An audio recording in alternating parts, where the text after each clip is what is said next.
Nitwa Mark Muyenzi,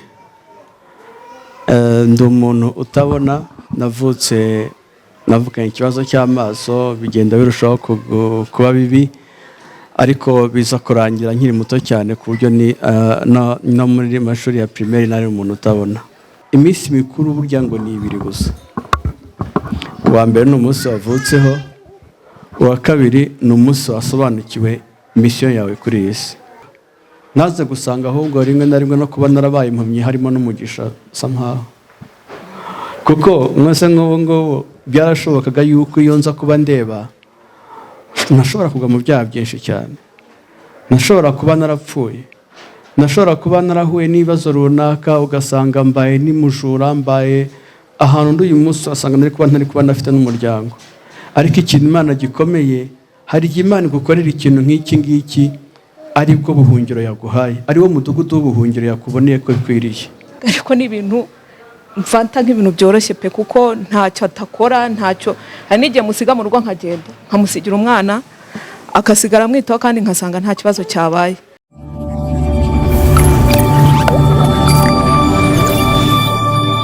Subscribe to Papa Legend TV. Nitwa Mark Muyenzi, ndi umuntu utabona, navukanye ikibazo cy'amaso bigenda birushaho kuba bibi, ariko biza kurangira nkiri muto cyane ku buryo no muri mashuri ya primaire nari umuntu utabona. Rero navukiye mu Rwanda, nkurira mu Rwanda, bigeze muri 2015 nimukira muri Amerika, ariko mbanza kuba muri Canada gatoya kubwo impamvu z'amashuri, nyuma nza gutura muri Amerika ari naho ngituye uyu munsi. Ndashimira Imana cyane, ndashimira Imana kubera yuko Imana yankoreye ibintu byinshi cyane byiza ntekereza ko ntari kuzageraho mu by'ukuri ku bwanjye. Imana yangiriye neza, yampaye byinshi. Ubwo nize ntabona, murumva biragoye, ushobora kubyumva ukabuza uti se umuntu utabona yiga gute? Ariko ku bantu, iyo usuye ibigo by'abantu batabona, ngira ngo biroroshye kubimenya. Nize ntabona, niga primaire, niga secondaire mu Rwanda, niga i Butare muri universite mu Rwanda, nyuma ndimuka njya kwikomereza muri Canada, mpavuye njya gutura muri Amerika nk'uko nabivuze.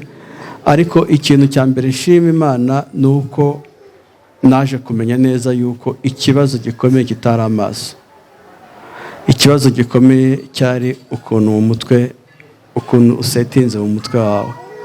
Bajya bavuga ngo iminsi y'umuntu, iminsi mikuru burya ngo ni ibiri gusa. Uwa mbere ni umunsi wavutseho, uwa kabiri ni umunsi wasobanukiwe mission yawe kuri iyi si.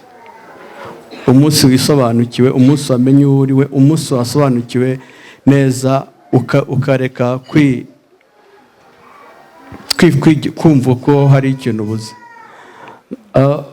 Pastor yatubwiye ijambo ryiza, aratubwira ati Mose yaravuze ati ntabwo ndi intyoza mu kuvuga, ariko Imana iramubwira iti ninde utanga ibi byose. Mu by'ukuri nicyo kibazo cya mbere nahuye nacyo. Naricaraga nkibaza ati se buriya koko nk'umuntu utabona hari aho nagera? Naba ndi mu bantu mba mfite ikintu ikimwaro, uzi ko kugira ikimwaro y'ikintu utiteye, wenda wagiye kwiba ukambara neza avuga ati okay naribye ntacyo, ariko narabyambaye nyine. Ariko nk'umuntu utabona avuga se mukagira Imana mwakoze iki, nacyo kintu gikomerera cyane abantu bamugaye. Rero byarangoye cyane, nagiraga complex ikomeye, nagize umuryango ntibigeze bansubiza inyuma ngo bange kumfasha, ngo bange kunyitaho, ahubwo ngewe nisubizaga inyuma. Nkumva ngewe ntabwo najya mu bantu, nkumva ntabwo nakwicara mu bantu. Ndibuka mpora n'umufasha wanjye mu mashuri, nahoraga twako twiganye secondaire, nahoraga numva se nibaza buriya kweri nanjye navugisha umukobwa. Sinaruma, ariko uko byagenze murakubona. Rero ikintu cya mbere nshaka kuvuga, ndashaka kuvuga ku kintu bita kwizera. Iyo utarumva yuko mu buzima byo utari ikibazo, birakugora kugira ahantu ugera, kuko navuga ko ngewe mu buzima naranzwe na risike, nkavuga uko biri kose nanjye ngomba kugera ku bintu byiza, I deserve it. Sorry,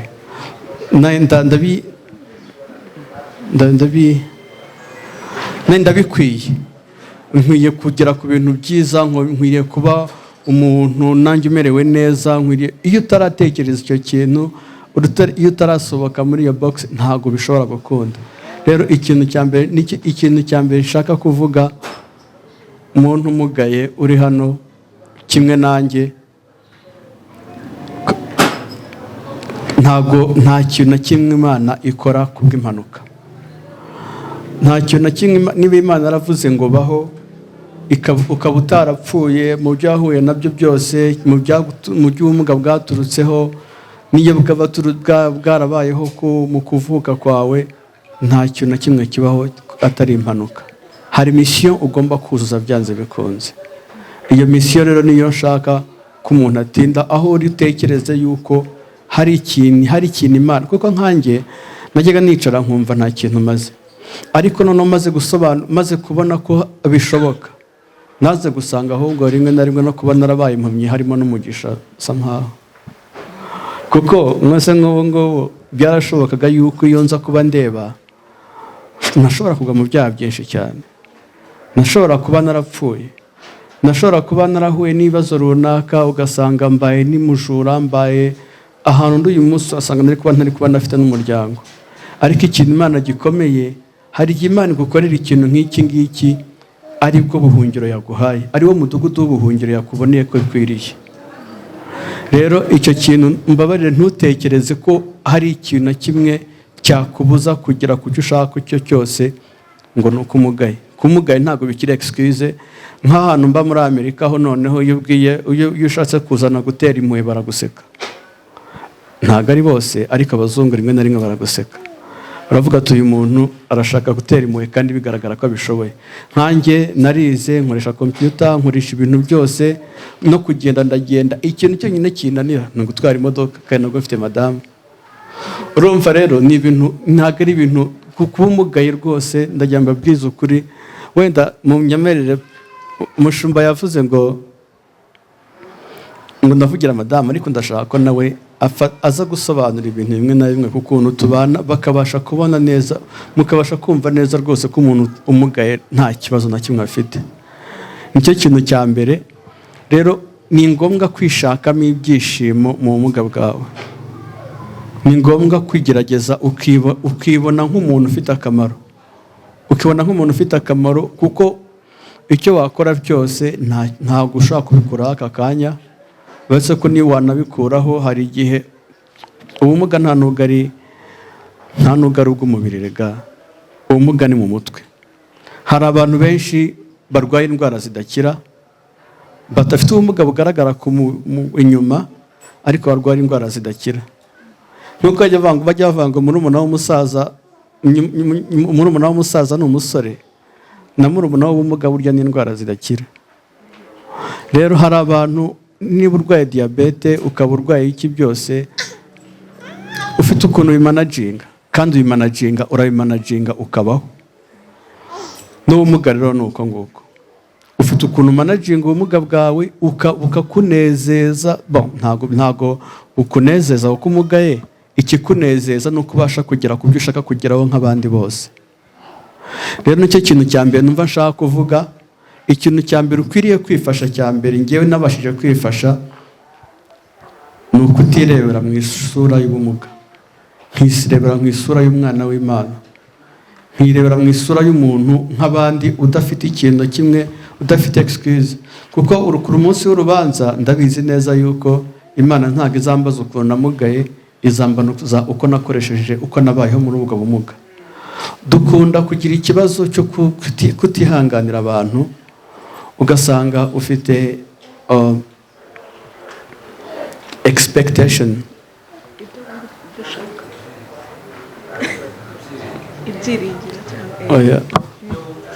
icyo utekereza ko abantu icyo ushaka ku bandi bantu, nicyo kintu cya mbere umuntu umugabo akwiriye kwirinda mu gihe ashaka kugira icyo ageraho, mu gihe ashaka kugera kure.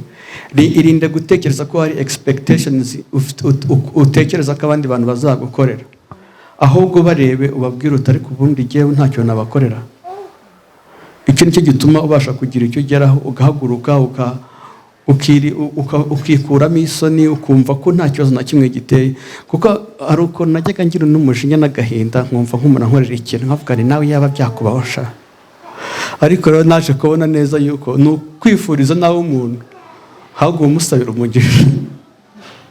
Noneho byatumye niga noneho kuvuga nti niba umuntu ankoreye ikintu kibi nkavuga ni Imana umubabarire, we nawe ntabwo abizi. Ibyo bintu byatumye mbasha kumva ko nkwiriye kugira inzira zanjye iri clear, mbasha kugera mu bantu, mbasha gukora abantu, nagenda mu nzira nayiba. Hari umuntu utabona wundi twabanaga ahantu yajyaga avuga ngo kwitura hasi mu mwobo cyangwa mu byondo ni nk'ibiryo, kwitura mu kiziba ni nko kunywa.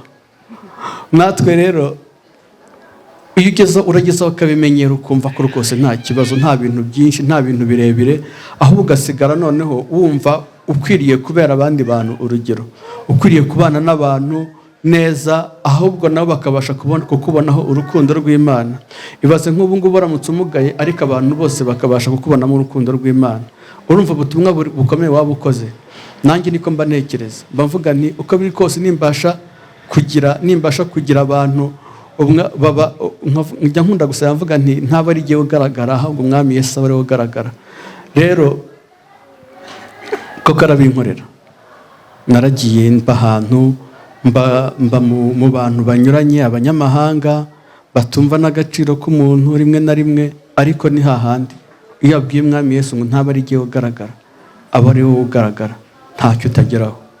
Mu bumuga bwawe ntaba ari wowe ugaragara, aba ari Yesu ugaragara, aba ari ya shusho ry'Imana rigaragara, ari ya shusho wahoranye niba waramugaye nyuma, ya shusho utekereza ko wari kugira niba waramugaye ukivuka, aba ari ikiho rigaragara mu buzima bwawe iteka ryose.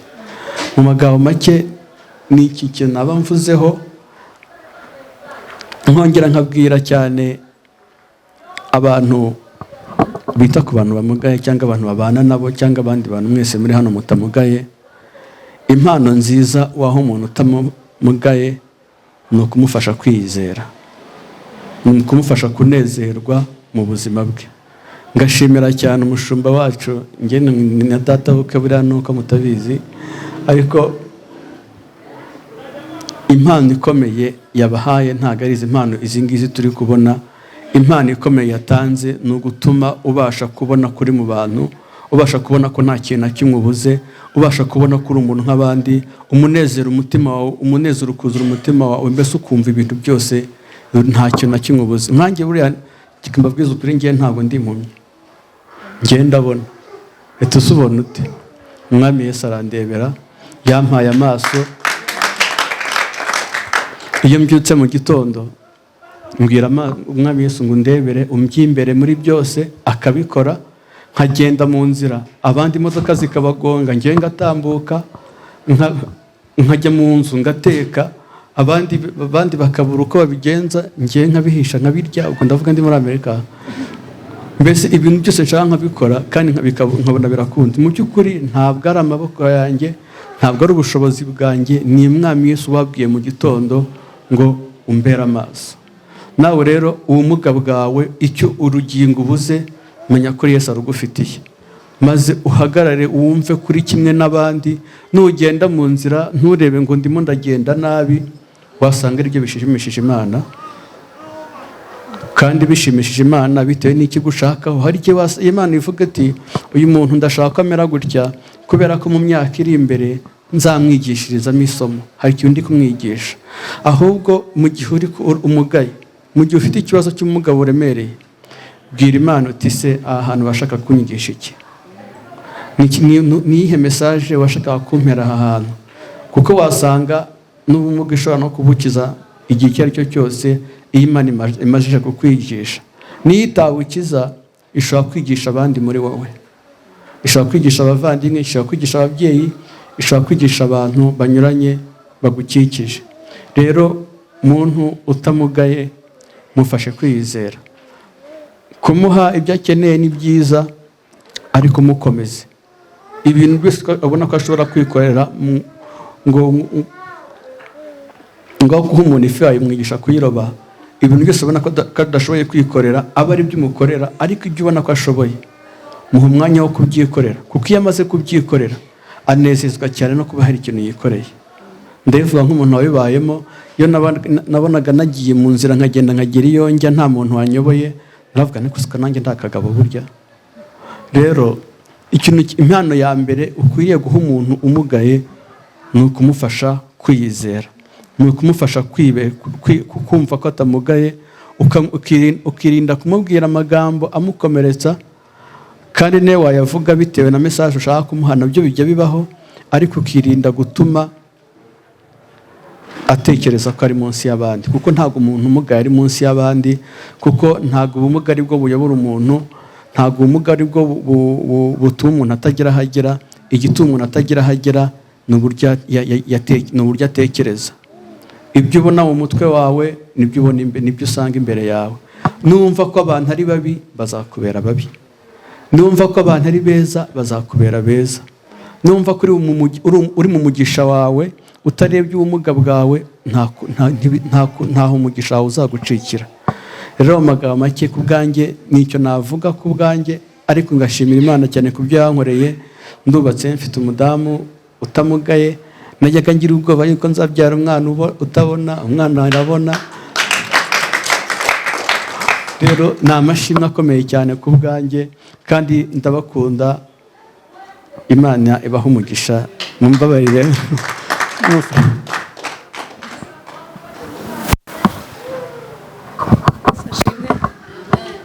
Urakoze.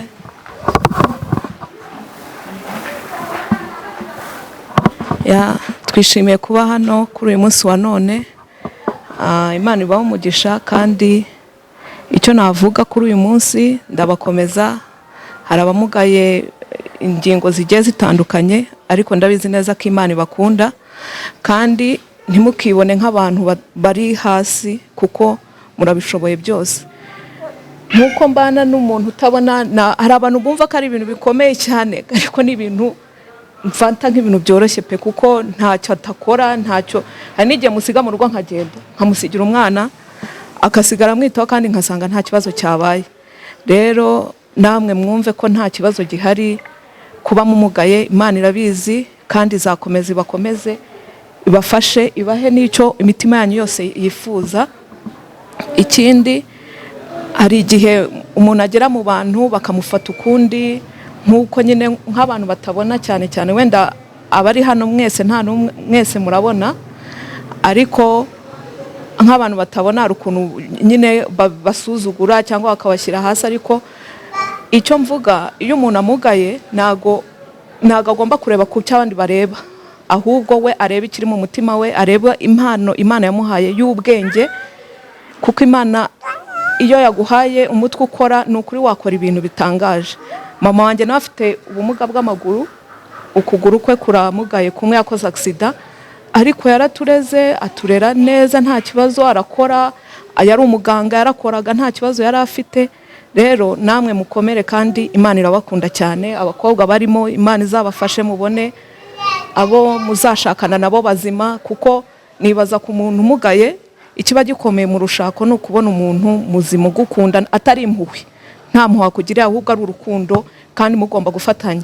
Nk'ubu njyewe ntabwo ngomba kumugirira impuhwe, kuko ni umugabo. Uko byagenda kose ntabwo navuga ngo hari ibyo atakora, hoya. Agomba kubikora nk'umugabo, akaba umugabo mu rugo, nanjye nkaba umugore mu rugo, kandi ibintu byose bikagenda neza. Muzaze mudusure murebe, ni karibu cyane, kandi Imana ibahe umugisha, ibakomeze, ibahe imbaraga. Nicyo mbifuriza. Murakoze.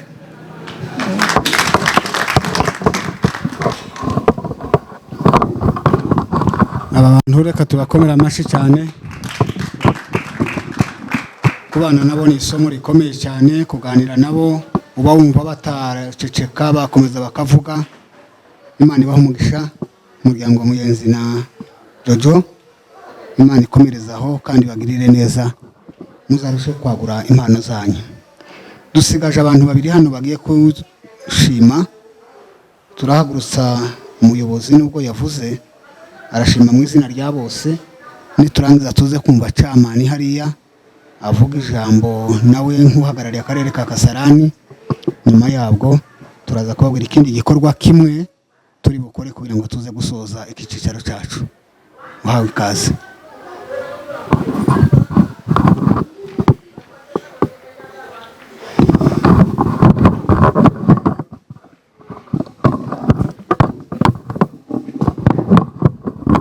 Murakoze cyane, mu by'ukuri ni ugushima nicyo kiduhagurukije hano. Turashima Imana kuri bagenzi bacu badutekereje nk'uko nabivuze mbere, umuryango wa pasiteri ariyo minisiteri bavuze, biforomyemo minisiteri mu rugo iwabo, bagira uwo mutima wo gufasha, bafasha abagore b'abapfakazi, bafasha abana b'imfubyi. Ariko kuri uyu munsi babashije kudutekerezaho, baravuga ngo reka bafashe n'abagore bafite ubumuga nabo bagerweho. Turabashimiye cyane mu izina rya bagenzi banje bose bafite ubumuga, abagore bose tubana muri asosiyasiyo yacu, turabashimiye tubikuye ku mutima, kuko mwagize icyo gitekerezo cyiza cyo kutugeraho natwe kugira ngo murebe asosiyasiyo yacu, murebe abagore dufite hano, murebe abababaye muri twebwe. Mu by'ukuri mwarakoze cyane.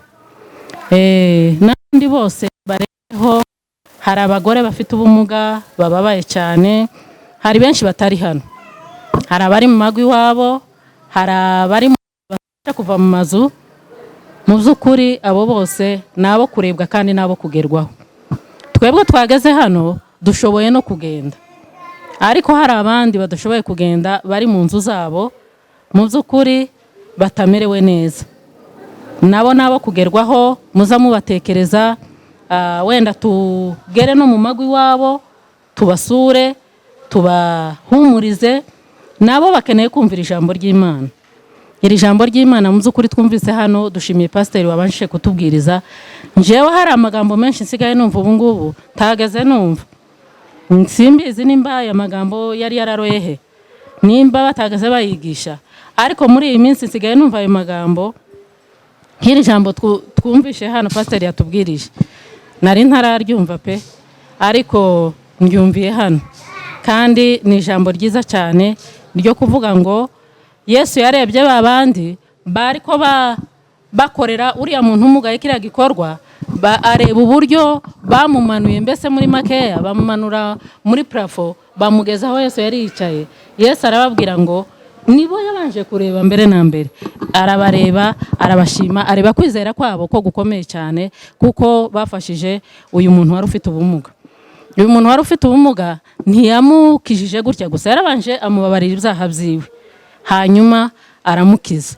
Iryo jambo jewe nibwo naryumva rwose. Murakoze cyane kuba mwaritugejejeho, kandi ndashimira abapasiteri bacu badutekereza, bagatekereza kutugezaho iri jambo, bikomotse muri bishopu wabitekereje, agatekereza kudufasha, agatekereza gutumira n'aba bakozi b'Imana kugira ngo batugezeho iri jambo ry'Imana. Naryo turarikeneye, ntidukeneye ibitunga umubiri gusa, dukeneye n'ibitunga n'umutima.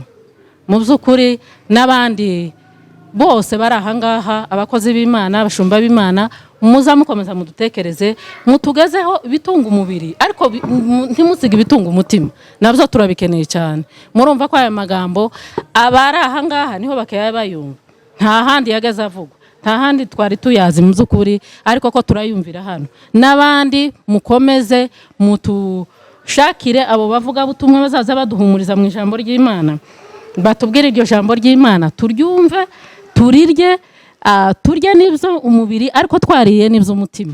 Murakoze cyane, turabashimiye mu by'ukuri kino gitekerezo mwagize neza cyane, mwaradutekereje. N'abandi bose barebereho, kandi bishop nturekera ahangaha, uzakomeza udusure kandi udutekereze, urebe n'abari abandi bari mu mago. Abangaba wababonye, ariko abari mu mazu tiwababonye, muzabagereho nabo mubasure. Mu by'ukuri murakoze cyane, turabashimiye tubikuye ku mutima, mugize neza cyane. Murakoze. arakoze cyane, Imana imuhe umugisha. Reka twakire camani uhagarariye impunzi muri aka karere ka Kasarani.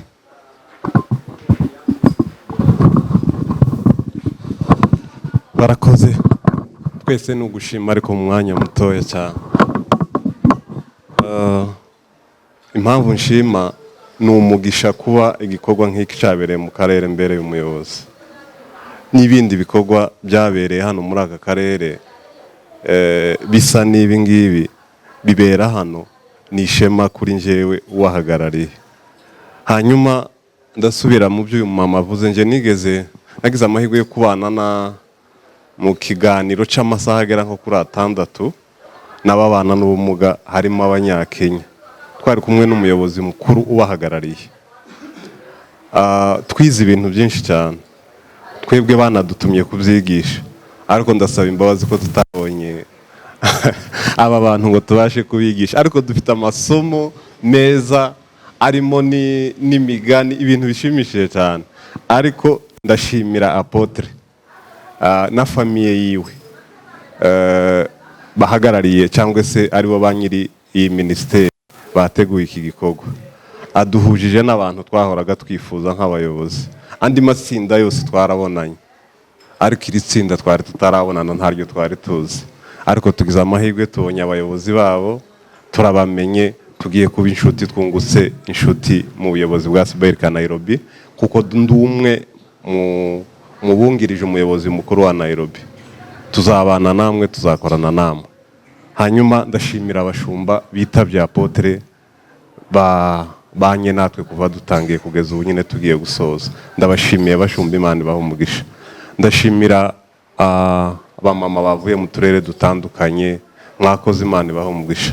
Nanone ntibagiwe n'itsinda ry'abanyamakuru, ni abantu batugereza ubutumwa aho tutabashe kugera cyangwa aho tutabashe kugera. Shimira nanone ikinyamakuru ca Papa Legend, kuko nawe numwe mu bafashije abamama. Aimable tugerezeho ubwo butumwa. Ushimire bari abagabo bombi, umwe ni umusore undi ni umugabo. Imana izabagure mu bikorwa byiza bakora. Nanone dusaba Apotre gukomereza aho ngaho, ntukabe wenyine, nanone uzaguke ukorane n'abandi benshi, ministeri izagere ku isi yose. Hasigaye murakoze, Imana ibahe umugisha. Arakoze umuyobozi w'akarere ka Kasarani, ndetse akaba yungirije uhagarariye impunzi mu rwego rwa Nairobi. Imana ibahe umugisha. Igikorwa cyacu ndumva tugiye kugisoreza aha, ariko mbashimira. Hari ushobora kubahamagara ntimumwitabe, cyane cyane ababo ntitwari tuziranye. Uyu muzeyi twavuganye nawe kuri telefone, tuganira kuri telefone, tubipanga kuri telefone. Njyewe nsengera mu itorero ry'abanyagihugu ry'abanyakenya, nimwe nkorera umurimo w'Imana. Yambaza naho nsengera, nahamubwira, akumva yuko iryo kanisa atararyumva hano muri Nairobi.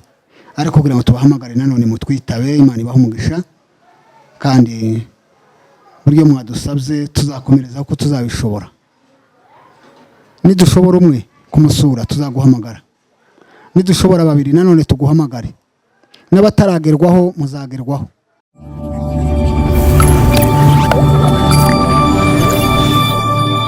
Subscribe to Papa Legend TV.